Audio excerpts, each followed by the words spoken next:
일본 외무부 대신 사토 마사이사가 한국 경제가 나빠져 국민들이 폭발 직전이라는 가짜뉴스를 자신의 SNS를 통해 열심히 전파하고 있습니다. 하지만 일본 언론들은 이와는 상반된 반응을 보였습니다. 오늘은 일본 내에서도 삐걱대고 있는 일본판 가짜뉴스와 일본 언론들의 일본 불매운동 보도에 대해 알아보겠습니다. 최근 한국의 반일 시위가 억지스럽다면서 막말을 쏟아낸 사토 마사이사 일본 외무성 부대신이 20일 트위터에서도 한국 경제가 더 나빠지면 문재인 정부가 추락할 것이라는 취지의 기자 칼럼을 퍼나르며 반한 여론을 자극하고 있습니다. 사토 부대신은 종종 한국과 관련된 부정적인 소식이 나오면 이를 트위터를 통해 퍼뜨리는 장본인이기도 합니다. 사토 부대신은 주간지 현대비즈니스의 마치다 테스 기자의 칼럼을 공유하면서 트위터에 다음에 일어날 시나리오는 한국 국민들의 불만이 폭발 직전까지 가는 것이라고 썼습니다.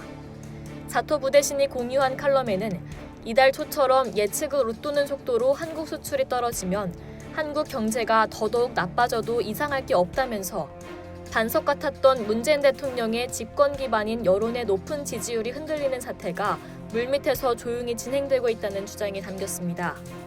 그러면서 칼럼의 필자는 이를 내버려두면 한국 국민들의 불만이 폭발할 것을 두려워한 문재인 정부가 일본에 대한 강경한 자세를 고칠 수밖에 없게 될 가능성이 크다고 강조했습니다. 여기에 더해 아베 정권 외교에 뚝심이 요구된다며 문재인 정권이 흔들릴 때까지 계속 한국에 강경한 정책을 실시할 것을 주문하기도 했습니다. 반면 일본 언론들은 한국 내 일본 불매운동에 대해 민감한 반응을 보이고 있습니다. 교도통신은 20일 한국에서 일본 제품의 매출이 급감하고 있다면서 한국에서 부동의 1위였던 일본 맥주가 3위로 전락했다고 보도했습니다. 통신은 한일 대립이 계속되면 일본 기업과 관광지에 심각한 영향이 미칠 가능성이 있다고 분석했습니다. 니혼게이자이 신문은 같은 날 한국 기업 효성이 2028년까지 1조 원을 투자해 신소재 탄소 섬유 생산량을 10배로 확대하겠다고 밝히면서 탈일본에 나섰다고 주목했습니다. 생산 공장이 완공되면 연간 2만 4천 톤이 되고 단일 규모로는 세계 최대입니다.